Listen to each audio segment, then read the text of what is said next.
Welcome back. Now's the time to reconsider picking up a PDA. Why? Because we're telling you to. No, not only that, but 3 companies have come along and introduced models for $300 or less. And we thought, well, instead of us just going through them and saying, well, this one looks prettier, we thought we'd talk to the lab guys, and we've asked Han Choi to come in and give us his choice for these $300 pocket PCs.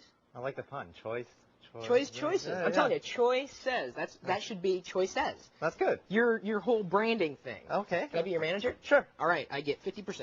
Oh, boy. You saw it. You shook on it right here, live television. So Pocket PCs, software is made by, or at least the operating system made by Microsoft, the hardware made by manufacturers. Yep, exactly. Now, these are all, what we're seeing in front of us, $300 units, just released. What are we missing, though? I mean, that's a good price, right? It's a great price. Pocket PCs typically, like a year ago, were like $500. So the price is really good. You're not missing a lot. You basically, from a year ago, you're getting the same capabilities, although with updates. You're going to get nicer screens. You're going to have more memory.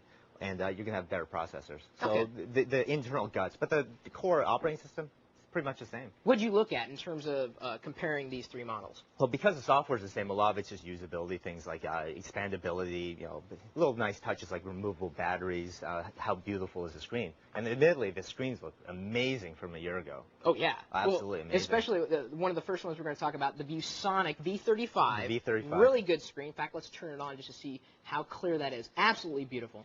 Yeah, it's an amazing display. Typical resolution, 240 by 320. It's the same. Basically, anything you find in a more expensive model, what you're going to be missing is like wireless capabilities, really advanced features. Not the basic stuff is all there. And this thing is nice and thin. It looks, when you look at it, it looks pretty bulky, but it's actually really light. 4.2 ounces. It's really, really light.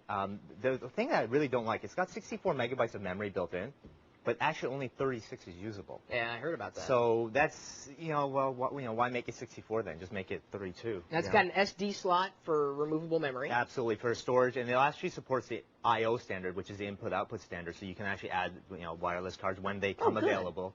Bluetooth modules, things like that. But battery is not removable? Battery's not removable. Right. And I really, really prefer a removable battery because I'm not the type of, I don't sync my PDA every day. I don't charge it every day. You want it to be there. And when the battery dies, it's happened to me, gone to a trade show, battery's dead. How many stars?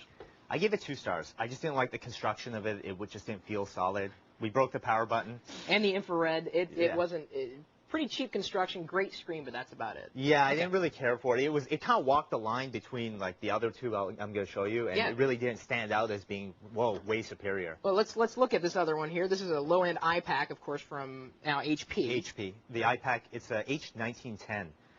What's really nice is it is small. It's the smallest. It's the size of a Palm OS device, which is, in Pocket PC world, if you followed it, they're usually huge.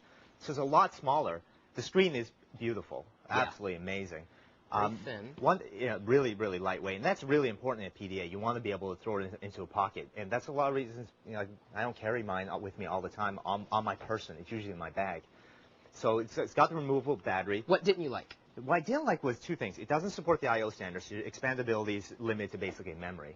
Second thing I didn't like was it has 16 megabytes of ROM, so that's where the operating system is actually loaded. Yeah. Well, Microsoft Pocket PC 2002, the premium edition, requires 24. So some applications like Windows Media Player, Transcriber, which is the handwriting recognition engine that they have, all has to be installed. You have to install it on your own separately into RAM. Of course. I know why they did it.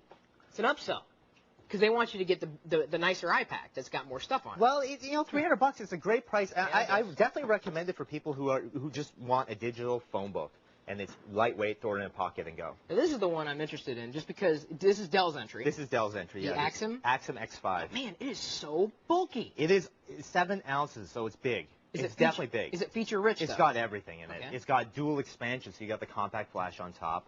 The secure digital on the side.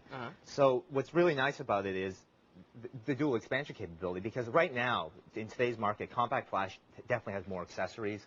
The memory's cheaper. Everything's better right now in the compact flash world. Now the SD's catching up, but that's gonna be it's gonna be a while. It's gonna be a year or 2 before it really picks up. So like in price. This seems to have the most. It's bang for the buck. Okay. And that's a big thing. How many stars? I give it 4 stars. All right. So it's all about bang for the buck. Now it is bulky but it just, when you're spending $300. Well, actually, and each one of these is $300. Well, the Axim actually has 2 models. They have the same name. There's an advanced and a basic edition, but there's it's 250 or 350 depending on which one you want. Okay, which one is this one? This is the high-end one. This is 350. Okay, 350. So this is actually $50 more. More, but then you get more. Okay, so out of these three, bottom line. The Dell Axim X5, best right. bang for the buck. For the money you'll be spending, you're going to have so much flexibility in the design, even though it is heavy. I know you don't like the bulk. Well, that's not only the bulk, but I've got a Dell laptop, and it's just so shoddily constructed. It's not even funny. It's like plastic, cheap components. I honestly, but you're the lab dude, so I'm gonna trust you. We're gonna trust Han. Trust me, trust me. I've seen a lot of these. Never trust a guy who wears a blue shirt. My dad always told me that. Thank you. Blue? I don't know. I'm colorblind.